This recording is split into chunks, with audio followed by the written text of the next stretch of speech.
Tole nagaa waaqayyo isiniif haa baay'atu obboloota koo akkam jirtu nagaa keessanii fayyaa keessanii jirtu jajjabaattu isiniin jedha nama nagaa kooti. Egaa har'a buddeena tolfachaa jirra isiniin jedha kunoo buddeena tolfachaa jirra. Buddeena illee bareeda tokkotu nuuf ta'ee isiniin jedha ayyaana masqalaatiin jedhanii.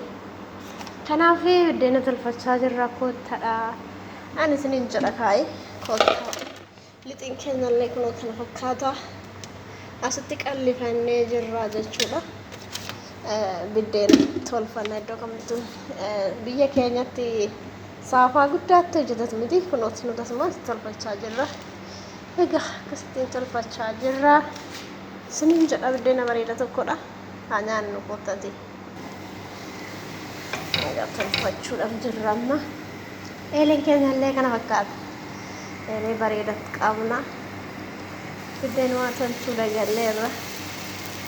Egaa akkuma gooneetuma tolfanna. Buddeena keenya jechuudha xumuranneerra. Min qadaaddanna gaa'ee. Garuu xiqqoo ishee lixiin kun akka gubbaarraa dhugamu godhu miti. Nuti garuu akkas miti. Waxiilee hojjetannee jirra. Waxiilees kun akkas takkaa jira fakkaataa isiniin jedhaa barbareen hin jiru akka biyya keenyatti. Barbareenis baay'ee jiraachuu baate garuu bareedadha. Bareedadha isiniin jedhaa. Koottaa nyaadha. Koottaadha. Haa nyaannu isiniin jedhaa.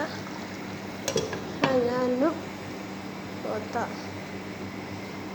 Egaa buddeen keenya immoo kana fakkaata irraa baasneerra. Egaa baay'ee bareedadha.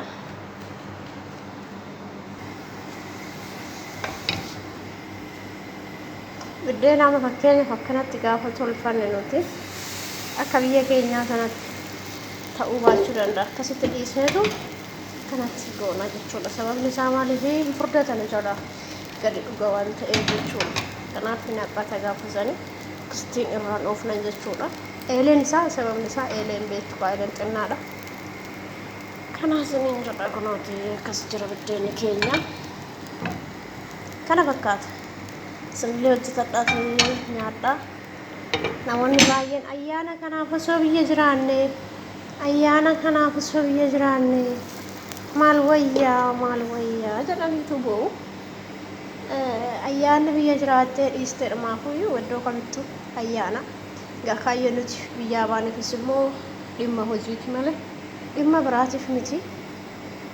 Kanaaf jabaadhaa lafuma jirtanitti ayyaaneffadhaa isiniin jedha warra ayyaana maatii wajjin oollu malee jettanii boossan jechuudha. Iddoo hundumattuuyyuu ayyaanni ayyaana isiniin jechuu fedha obboloota koodha. Kanaaf ayyaana iddoo kamittuu kabajachuun hin danda'ama. Iddoo kamittuu ayyaana ayyaaneffachuun hin danda'ama. Kaayyoo fi galmaan ga'uudha jalqaba irratti. Egaa kunoo kana fakkaata bilchaatee jira. Irraa baasnaa jechuudha haaluma kanaani harkaan qabu miti. Harkaan qabanii baasuu biyya keenyatti nuti garuu harkaanis agarsiisanii kan jira. Kana fakkaata isiniin jedha.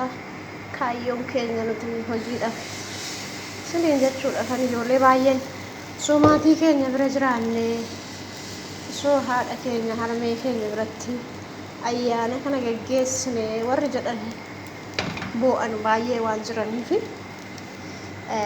haala kanaan illee of sossobanii kaayyoo fi galmaan ga'uun hin danda'ama isiniin jechuudhaafini. Egaa jabaadhaa isiniin jedha obboloota koodha. YouTube chaanaalii koo immoo subscribe, share, like naa godhaa. Garuu hamma dhumaatti ilaalaa. Maaliif jennaan irraan jalaa mura akkasumatti jechuudha yeroo baay'eedha. Kana fakkaata buddeenichi baay'eetti bareedadha. Iji isaallee baay'ee bareeda godhatee isiniin jedha. Manattan hojjechaa jira. Buddeen xaafii adii naan jedhaa. Kana YouTube koo subscribe naa godhaa hamma dhumaatti daawwadhaa biraa ba'aadha. Yookaan akkasumaan malee isiniin jedha. Walaa jabeessinu walaa guddisnu sinis buddeena tolfadhaa. Ayyaana kana immoo jedha oolaa isiniin jedha. Nagaan naa oolaa oolmaa gaarii isiniif haa ta'u. Baay'een sin jaalladha. Baay'een sin kabaja. Kanaati kaafestaalii keenyallee feestaalii kanarra kaawwannee jirra waan ta'eef asirratti godhanna. Akka nu jala wannan jenne jechuudha. Kan ammoo fuunitu ho'aa isaati. Saanii inni jalaa qabee asirratti akkasittiin akka ho'u taasisna akka qorru jechuudha. Qorrisiisnee raawwanne immoo walirra naqanneetu fudhanna guyyaa tokkos guyyaa lamas yoo buleen ho'a. Garuu firiijii keessatti maallee hin ta'u. Baay'ee bareedaadha. Baay'een diimaanne ka biyya keenyatti diimaa bareeda nyaanna miti. Bareedaa isinin jedha. Har'umaan bukeessee isinillee tolfadhaati. Haala kanatti fayyadamaa isinin jedha. Oolmaan immoo oolmaa gaarii isiniif haa ta'u. Ciao.